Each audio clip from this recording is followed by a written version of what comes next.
Hey guys, welcome back to the channel. Business statistics में हमने last video में पढ़ा था क्वेश्चन आयर के बारे में। ठीक है, उसका मीनिंग, डेफिनेशन, हमने सब कुछ चीज़ें पढ़ी थी।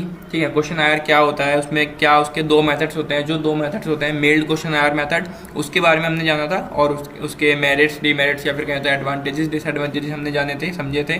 ठीक है, सेकंड मेथड हमने क्वेश्चन आयर में पढ़ा था, शेड्यूल थ्रू एन्यूमरेटर्स। ठीक है, तो उसके बारे में हमने काफ़ी सारी डिटेल में चीज़ें पढ़ी थी। फिर उसके भी हमने एडवांटेजेस और डिसएडवांटेजेस जाने थे लास्ट वीडियो में। ठीक है, उसके बाद अब जो बारी आती है आगे के टॉपिक्स की, ये इस वीडियो में हम कवर करने वाले हैं, जिसका नाम है essentials of a good questionnaire. अगर आपने वो लास्ट वीडियो नहीं देखी है कि क्वेश्चन आयर क्या होता है, शेड्यूल क्वेश्चन आयर और जो भी उसके मेथड्स हैं वो नहीं पता है आपको, तो ये वाली वीडियो बाद में देखना। उसको देखने के बाद, ठीक है, पहले जब आप उन वीडियोस को अच्छे से समझ लोगे तब आपको ये चीज़ें समझ में आएंगी।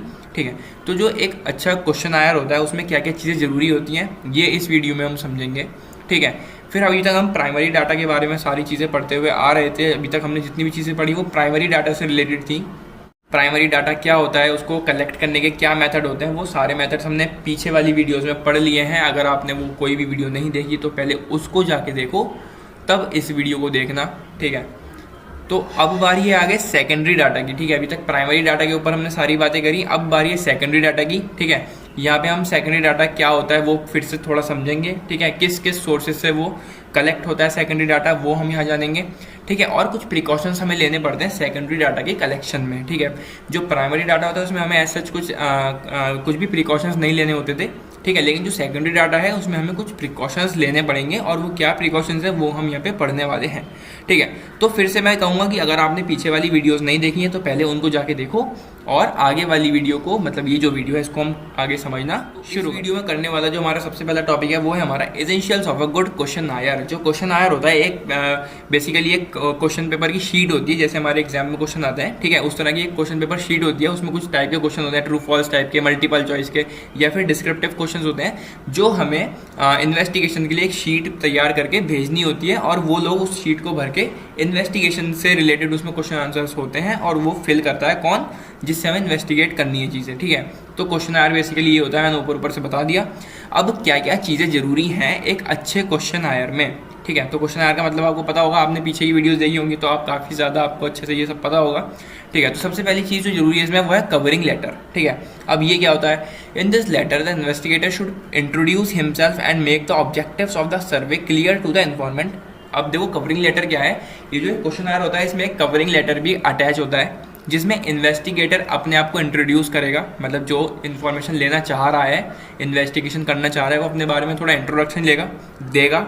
ठीक है, और वो ऑब्जेक्टिव बताएगा उस इन्फॉर्मेंट को कि क्यों ये सर्वे किया जा रहा है, और आपको ये पेपर क्यों भेजा गया है, आपसे क्वेश्चंस हम क्यों, क्वेश्चंस के आंसर हम आपसे क्यों ले रहे हैं, वो सारी चीज़ें उसमें बताएगा।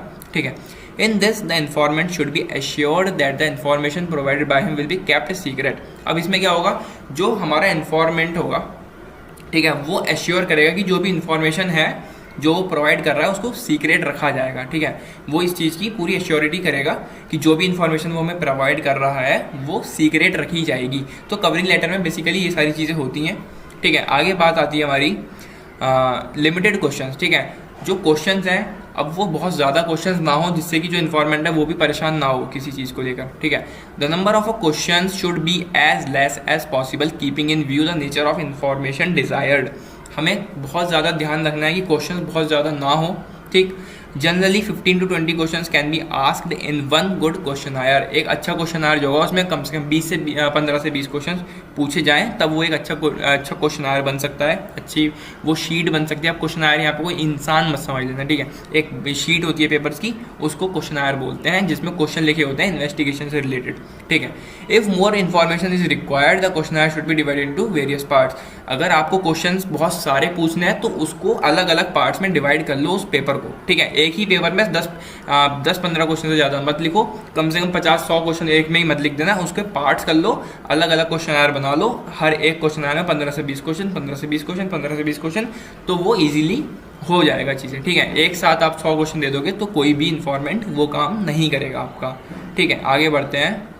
जो थर्ड एसेंशियल है जो एक अच्छे क्वेश्चन आयर में होनी चाहिए वो है सिंप्लिसिटी एंड क्लियरिटी। ठीक है, जो क्वेश्चन है वो काफ़ी ज़्यादा सिंपल होने चाहिए, क्लियर होने चाहिए, कुछ भी ऐसे ग्रामेटिकली उनमें वर्ड्स ना हो, बहुत ज़्यादा टिपिकल वर्ड्स ना हो जो वो पढ़ ना पाए, या फिर ऐसे वर्ड्स ना हो जिनके वो मीनिंग ना समझ पाए, कुछ इस तरह से ना हो। मतलब क्वेश्चन काफ़ी ज़्यादा सिंपल लैंग्वेज में हो और क्लियर हो। ठीक है, the question should be clear, unambiguous and precise as far as possible, highly technical word और words having multiple meaning and vague concept should be avoided. ठीक है, वहाँ काफ़ी सारे टेक्निकल वर्ड्स ना हो, ठीक है, जो वर्ड्स हैं उनके मल्टीपल मीनिंग ना हो। तो इस तरह से वो पूरा क्वेश्चन डिजाइन होना चाहिए। ठीक है, इस तरह के सिंपल सी लैंग्वेज में वो क्वेश्चन होने चाहिए। The language should be very simple so that informants can easily understand. जो लैंग्वेज है क्वेश्चन की वो काफ़ी ज़्यादा सिंपल होनी चाहिए, जिससे कि जो इन्फॉर्मेंट है वो ईजिली उसको समझ सके और अपने आंसर्स वहाँ पे प्रोवाइड कर सके। ठीक है, फोर्थ हमारे इसमें एसेंशियल है logical sequence of the question. ठीक है, जो क्वेश्चंस हैं वो एक लॉजिकल सीक्वेंस में लगे हों। The question should be arrange in a logical order, वो अरेंज हों एक अच्छे से पूरे एक ऑर्डर में। ठीक है, when there are few related questions they should be arrange in a way as to initiate a chain of systematic answer. तो एक सिस्टमेटिक आंसर वो दे सकेगा जब सिस्टमेटिक वे में क्वेश्चंस आप पूछोगे उनसे। तो ठीक है, जो क्वेश्चन है वो एक सिस्टमेटिक वे में लगे हो। आप इन्वेस्टिगेशन शुरू करो, ठीक है, बिल्कुल शुरू से आप शुरू करते चलो, बीच में आओ, फिर मिडल, ऐसे चलता रहेगा वो और एंड तक जाएगा। ठीक है, ऐसा नहीं है कि आप पहले बहुत टिपिकल क्वेश्चन पूछ रहे हो उनसे, फिर आप एकदम से कुछ अलग पूछ रहे हो, फिर कुछ अलग पूछ रहे हो, तो ऐसा नहीं। एक सिस्टमेटिक वे में वो सारे क्वेश्चन रिटर्न उसमें होने चाहिए और सिस्टमेटिक वे में ही फिर उसको आपको आंसर मिलेंगे आपको। ठीक है, नेक्स्ट हमारे इसमें एसेंशियल आता है selection of nature of questions. जो क्वेश्चंस हैं उनको किस तरह से हमें देना है, किस तरह के क्वेश्चंस हमें देने हैं, नेचर पता होना चाहिए क्वेश्चन का। ठीक है, the nature of questions may B of different types. जो क्वेश्चन का नेचर होता है वो काफ़ी तरह का हो सकता है। वो ट्रू फॉल्स के टाइप में हो सकता है, राइट रॉन्ग ट्रू फॉल्स बात एक ही है। वो मल्टीपल चॉइस टाइप हो सकते हैं, वन वर्ड हो सकते हैं। ठीक है, तो उस तरह के क्वेश्चन भी हो सकते हैं वो।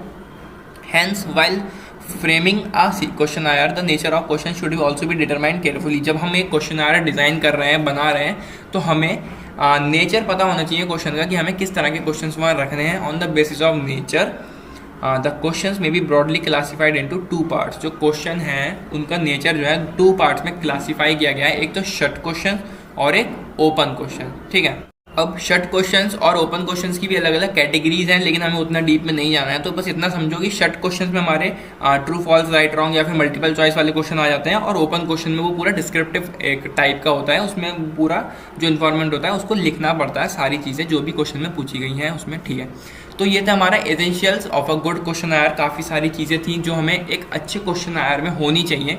ठीक है, जब हम एक क्वेश्चन आयर डिज़ाइन करेंगे, बनाएंगे, तो उसमें ये सारी चीज़ें होनी ज़रूरी हैं। इन सब चीज़ों को हमें ध्यान में रखना है। ठीक है, फिर हमारा आता है कलेक्शन ऑफ सेकेंडरी डाटा। बहुत सारी चीज़ें हमने प्राइमरी डाटा से रिलेटेड पढ़ी, कैसे कलेक्ट करते हैं, कहाँ से कलेक्ट करते हैं, क्या क्या मेथड्स उसमें कलेक्ट करने के होते हैं। अब बारी आती है सेकेंडरी डाटा की, और सेकेंडरी डाटा होता क्या है थोड़ा ये भी समझ लो। Secondary data are those data which are already collected, processed and used by other persons or institutions for their own purpose. Secondary data, इसको दूसरा नाम होता है सेकंड हैंड डाटा। ठीक है, ये वो डाटा होता है जो ऑलरेडी कलेक्टेड होता है, पहले से ही कलेक्ट किया हुआ होता है, किसी ने उसको प्रोसेस किया होता है, यूज़ किया हुआ होता है वो डाटा। ठीक है, bye other persons or institutions, किसी और के कोई और पर्सन ने उसको पहले से यूज़ किया हुआ है, या फिर किसी इंस्टीट्यूशन ने उसको यूज़ किया हुआ है फॉर देयर ओन पर्पस, अपने खुद के काम के लिए। In most of the studies the investigator finds it impracticable to collect first hand information on all related issues and as such he makes use of the data collected by others.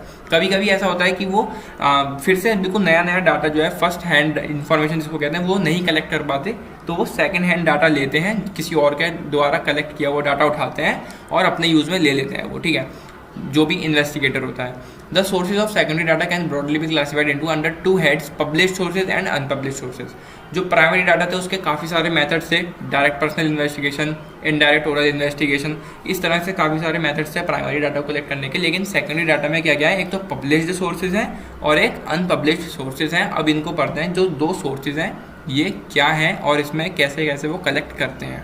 ठीक है, तो सबसे पहले इसमें हमारा है published sources. अब published sources कौन कौन से होते हैं? There are certain international, national and local agencies which publish statistical data on a regular basis. देखो काफ़ी सारी इंटरनेशनल, नेशनल और लोकल एजेंसीज होती हैं, ठीक है, जो पब्लिश करती हैं या फिर कहें तो छापती हैं अपने न्यूज़पेपर्स वगैरह में या मैगजीन्स वगैरह में स्टैटिस्टिकल डाटा, ठीक है, कि इतनी पॉवर्टी इतनी आज बढ़ी है या फिर कम हुई है, इस चीज़ की डिमांड इतनी बढ़ी है, इतनी कम हुई है। तो वो स्टैटिस्टिकल डाटा रेगुलर बेसिस पर पब्लिश करते रहते हैं। Certain periodicals are published regularly.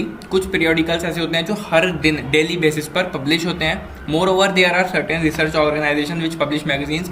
इससे अलग अलग देखें तो काफ़ी सारी ऐसी रिसर्च ऑर्गेनाइजेशंस हैं जो पब्लिश करती हैं मैगजीन्स और other periodicals. These sources are international publication, इसका सोर्स है, ठीक है, ऑफिशियल पब्लिकेशन कह सकते हैं, सेंट्रल एंड स्टेट गवर्नमेंट इसमें आती है, सेमी ऑफिशियल पब्लिकेशन आते हैं, reports of committees and commissions, private publications. तो इन सब के थ्रू एक पब्लिश्ड सोर्सेज के अंदर ये सारी चीज़ें आती हैं और यहीं से सेकेंड हैंड डाटा हमारा कलेक्ट होता है इन सारे सोर्सेज से, ठीक है। अब बात करते हैं अनपब्लिश्ड सोर्सेज। इसमें क्या क्या चीज़ें आती हैं? In some cases data are collected but these are not put in published form. किसमें क्या होता है? काफ़ी सारे केसेस में डाटा कलेक्ट तो होता है लेकिन उसको पब्लिश्ड फॉर्म में प्रेजेंट नहीं किया जाता, ठीक है, मतलब कलेक्ट नहीं किया जाता उसको पब्लिश्ड फॉर्म में। For example, research scholars in the institutes and universities, trade associations and labor bureaus do collect data but they never put it in published form। देखो यहाँ पे क्या हुआ, रिसर्च स्कॉलर्स जो थे इंस्टीट्यूट्स के या फिर यूनिवर्सिटीज़ के, ट्रेड एसोसिएशंस के या फिर कहो तो labour bureau do collect data. वो डाटा तो कलेक्ट करते हैं बट उसको कभी भी पब्लिश्ड फॉर्म में वो पुट या फिर रखते नहीं है उसको पब्लिश्ड फॉर्म में, ठीक है। Still the data from these sources में बी यूज व्हेन नीडेड। लेकिन तब भी जो डाटा होता है वो यूज़ किया जाता है जब उसकी नीड होती है, ठीक है। तो इंस्टीट्यूट्स के काफ़ी स्कॉलर्स वगैरह होते हैं यूनिवर्सिटीज़ के, वो उस डाटा को कलेक्ट करते हैं, पब्लिश्ड फॉर्म में नहीं करते कि उन्होंने कलेक्ट किया और ऐसे कहीं भी बांट दिया या फिर पब्लिश कर दिया न्यूज़पेपर वगैरह में। वो उसको कलेक्ट करते हैं, अपने पास रखते हैं और जब भी उस डाटा की जरूरत पड़ती है उसका वो यूज़ करते हैं। तो हम इसको बोल सकते हैं अनपब्लिश्ड सोर्सेज, ठीक है। तो सेकेंडरी डाटा क्या होता है हमने जाना ऊपर, वरना पहले भी हमने वीडियोज़ में काफ़ी पढ़ा है सेकेंडरी डाटा के बारे में, डिफरेंस भी पढ़ा है हमने। और इसको जो सोर्सेज होते हैं सेकेंडरी डाटा के वो होते हैं पब्लिश्ड सोर्सेज और अनपब्लिश्ड सोर्सेज। आगे देखते हैं क्या है precautions in the use of secondary data. अब जो प्राइमरी डाटा होता है उसमें हमें कुछ ऐसे खास प्रिकॉशंस लेने नहीं होते, लेकिन सेकेंडरी डाटा में हमें कुछ प्रिकॉशंस लेने पड़ते हैं, ठीक है, कुछ सावधानियां बरतनी पड़ती हैं सेकेंडरी डाटा की कलेक्शन में या फिर यूज़ में, ठीक है। अब वो क्या क्या प्रिकॉशंस हैं उनको पढ़ते हैं। सबसे पहली चीज़ जो हमारी इसमें आती है वो है रिलायबिलिटी ऑफ डाटा। जो हमने डाटा कलेक्ट किया हुआ है वो कितना रिलायबल है, कितना सही है वो डाटा, कितना करेक्ट है, ये सारी चीज़ें हमें देखनी पड़ेंगी पहले। The determination of the reliability of secondary data is very important but a difficult job. ये काफ़ी ज़्यादा इंपॉर्टेंट है, साथ में काफ़ी ज़्यादा डिफिकल्ट भी है, ठीक है। डिटरमाइन करना कि वो डाटा जो है सेकेंडरी डाटा वो कितना रिलायबल है। The reliability of data can be tested by finding out the agency that collected such data. तो हम जो रिलायबिलिटी है डाटा की वो चेक कर सकते हैं, ठीक है। कैसे? जो भी एजेंसी है जिसने वो डाटा कलेक्ट किया है उसको उससे बात करके कि उन्होंने किस तरह से इसको कलेक्ट किया, कैसे कैसे कलेक्ट किया, कहाँ से किया, ठीक है। तो उनसे हम बात करके ये सारी चीज़ें पता लगा सकते हैं कि डाटा कितना रिलायबल है। If the agency has use proper methods in collecting data statistics में बी रिलाइड अपॉन। अगर उस जो एजेंसी ने ये सेकेंड हैंड डाटा कलेक्ट किया है अगर उसने प्रॉपर मेथड्स सही से यूज़ किए हैं, ठीक है, प्रॉपर मेथड बात एक है, डाटा को कलेक्ट करने में उन्होंने मेथड प्रॉपर तरीके से यूज़ किए हैं, तो जो डाटा है जो स्टैटिस्टिक्स है वो काफ़ी ज़्यादा रिलायबल होगी, ठीक है। तो वो उससे बात करेंगे कि आपने किस तरह से इसको कलेक्ट किया है, कैसे कैसे आपने मेथड्स यूज़ किए थे और कहाँ से कलेक्ट किया, तो वो सब बताएंगे और रिलायबिलिटी इसकी चेक कर सकते हैं। लेकिन डिफिकल्ट जॉब इसलिए है क्योंकि पहले उनको उस एजेंसी के बारे में पता करना पड़ेगा, फिर उस एजेंसी से बात करनी पड़ेगी उनको, तो काफ़ी ज़्यादा टाइम वेस्ट और मनी वेस्टिंग भी उनकी वहाँ पे हो सकती है, ठीक है। इसलिए यहाँ पे लिखा है डिफिकल्ट जॉब। सेकेंड हमारी आती है suitability of the data. Before using secondary data the investigator should make sure the data are suitable for the purpose of the inquiry. Second hand data को इन्वेस्टिगेटर यूज़ करे उससे पहले उसको देखना पड़ेगा कि जो उसकी इंक्वायरी वो कर रहा है क्या उसके लिए सुइटेबल है ये डाटा, ठीक है। जिस चीज़ में उसको पूरी इंक्वायरी करनी है क्या उसके लिए सुइटेबल है, क्या ठीक है ये डाटा उसके लिए। The nature and scope of investigation में help in judging suitability for data, ठीक है। नेचर और स्कोप देखेंगे वो इन्वेस्टिगेशन का, उससे वो पता लगाएंगे, जज करेंगे कि डाटा कितना सुइटेबल है। For example, if the object of the present inquiry is to study the trend in retail price. एक एग्जाम्पल यहाँ पे दिया है, अगर ऑब्जेक्ट है उस डाटा का, ठीक है, जो इंक्वायरी है वो हो रही है कि रिटेल प्राइस देखने हैं उनको, ठीक है। तो एक पूरा डाटा है जिससे कि उनको रिटेल प्राइसेस देखने हैं, while the data provide only wholesale price. लेकिन जो सेकंड हैंड डाटा है वो होलसेल प्राइसेस बता रहा है, लेकिन हमें क्या चाहिए, रिटेल प्राइसेस। तो क्या ये डाटा ठीक है, सुइटेबल है हमारी इन्वेस्टिगेशन के? नहीं, तो ये डाटा जो है अनसुइटेबल कहलाएगा। ठीक है, हमें जानना है होलसेल प्राइसेस, नहीं सॉरी, हमें जानना है रिटेल प्राइसेस। ठीक है, कितना ट्रेंड चल रहा है रिटेल प्राइसेस, क्या पूरी स्टडी करनी है हमें रिटेल प्राइसेस की, लेकिन वो जो डाटा है वो हमें शो कर रहा है होलसेल प्राइसेस। ठीक है, तो ये डाटा जो है अनसुइटेबल हो जाएगा किसी भी इन्वेस्टिगेटर के लिए। ठीक है, तीसरा पॉइंट हमारे इसमें आता है adequacy of the data. This means whether secondary data available is sufficient for the purpose and scope of the inquiry. क्या ये डाटा सफिशिएंट है जो हमारा पर्पस है और जो स्कोप है हमारी इंक्वायरी का उसके लिए। ठीक है, adequacy of the data is to be judged in the light of the requirement of the survey and the geographical area covered by the available data. हमें रिक्वायरमेंट देखनी है अपने सर्वे की, जियोग्राफिकल एरिया कितने बड़े एरिया में हमें वो पूरा डाटा जो है कलेक्ट करना है। We must consider the time for which the data are available. ठीक है, हमें पूरा टाइम ध्यान रखना है कि वो डाटा कब का है। ठीक है, in the above example if our object is to study the retail price trend of India and if the available data covers only the retail price trend in the state of Haryana. हमें जो है retail price चाहिए सिर्फ India में, पूरे India का। ठीक है, हमें जो डाटा चाहिए, ठीक है, वो चाहिए पूरे इंडिया का, रिटेल प्राइस इंडिया में कितने हैं। लेकिन जो हमारे पास डाटा है वो बता रहा है सिर्फ हरियाणा स्टेट के रिटेल प्राइसेस। ठीक है, it would not serve the purpose. तो जो हमारा पर्पस था, हमारा पर्पस क्या था, हमें पूरी इंडिया में रिटेल प्राइसेस के बारे में स्टडी करनी थी। ठीक है, लेकिन जो हमारे पास अवेलेबल डाटा है, सेकेंड हैंड डाटा है, वो हमें बता रहा है सिर्फ हरियाणा के बारे में कि हरियाणा में इतना रिटेल प्राइस की स्टडी उन्होंने की हुई है और वो पूरी इन्वेस्टिगेशन की रिपोर्ट उनके पास है। लेकिन क्या हमारा पर्पस पूरा हुआ? नहीं हुआ, क्योंकि हमें पूरे इंडिया की चाहिए और जो डाटा है वो हमें सिर्फ स्टेट की दे रहा है। ठीक है, further for a monthly study of phenomenon yearly figures are inadequate. अगर हमें मंथली कोई चीज़ चाहिए लेकिन हमें फिगर्स पूरी क्या कहते हैं, पूरे उसमें मिल रही है हमें ईयर वाइज, तो हमारा जो इनएडिक्वेट सी होगी यहाँ पे हो जाएगी। ठीक है, तो डाटा जो है एडिक्वेट नहीं होगा हमारे लिए। ठीक है, तो ये थे इसके प्रिकॉशंस। हमें रिलायबिलिटी देखनी है उस डाटा की, हमें सुइटेबिलिटी देखनी है कि वो डाटा हमारे लिए सुइटेबल है या नहीं, और एडिक्वेसी देखनी है कि हमें बड़े एरिया पे डाटा चाहिए लेकिन वो डाटा छोटे एरिया में है। अगर हमें मंथली कोई चीज़ चाहिए, वो चीज़ ईयरली है, तो हमारे लिए वो एडिक्वेट नहीं है। ठीक है, तो ये हमें कुछ प्रिकॉशंस ध्यान में रखने हैं सेकंड हैंड डाटा को, या फिर कहें तो सेकेंडरी डाटा के कलेक्शन में। तो इस वीडियो में सिर्फ इतना ही, काफ़ी टॉपिक्स हमने इसमें भी कर लिया और काफ़ी इंपॉर्टेंट टॉपिक्स भी ये हैं। जब हम सेकेंडरी डाटा, अगर क्वेश्चन में हमसे पूछा जाता है एग्जाम में सेकेंडरी डाटा के बारे में, तो हम उसको सिर्फ 2-3 लाइन में लिख के ख़त्म नहीं कर सकते, इसलिए हमें थोड़ी ज़्यादा थॉरली उसकी नॉलेज होनी चाहिए। तो हमने यहाँ पे प्रिकॉशंस भी पढ़ लिए, हमने यहाँ पे उसको जो सोर्सेज होते हैं सेकेंडरी डाटा कलेक्ट करने के वो भी हमने यहाँ पढ़ लिए। ठीक है, अगर क्वेश्चन आयर पे क्वेश्चन बनता है तो वहाँ पे हम 2-3 लाइन में सिर्फ इतना बता के क्वेश्चन को खत्म नहीं कर सकते कि क्वेश्चन आयर होता क्या है। ठीक है, हमें उसमें क्या क्या चीज़ें देखनी पड़ेंगी, क्वेश्चन आयर क्या होता है, किस तरह से उसको डिज़ाइन करते हैं, वो सब चीज़ें भी हमें पता होनी चाहिए। यही एक मेन मोटिव है इन सब टॉपिक्स को कवर करने का, और अपने दोस्तों के साथ शेयर करना जो भी बिजनेस स्टैट्स पढ़ रहे हो। क्लास 11th में भी मेरे पास कुछ लोगों की कमेंट आई थी जो क्लास 11th में है। सोचो क्लास 11th के भी काफ़ी ज़्यादा काम आ रही हैं ये लेक्चर्स। ठीक है, तो मुझे अच्छा लगा काफ़ी कि उनकी हेल्प हुई इनसे। अगर आपके कोई दोस्त भाई बहन कुछ भी हों, वो अगर 11th क्लास में पढ़े हो तो उनके साथ शेयर करना। बाकी आप अपने दोस्तों में शेयर करो ही, क्योंकि आपके तो पास है ही बिजनेस स्टैट्स। तो इस वीडियो में सिर्फ इतना ही। आने वाली वीडियोस में करेंगे, काफ़ी सारी चीज़ें अभी करनी है। तो मिलते हैं अगली वीडियो में। Till then take care and bye bye.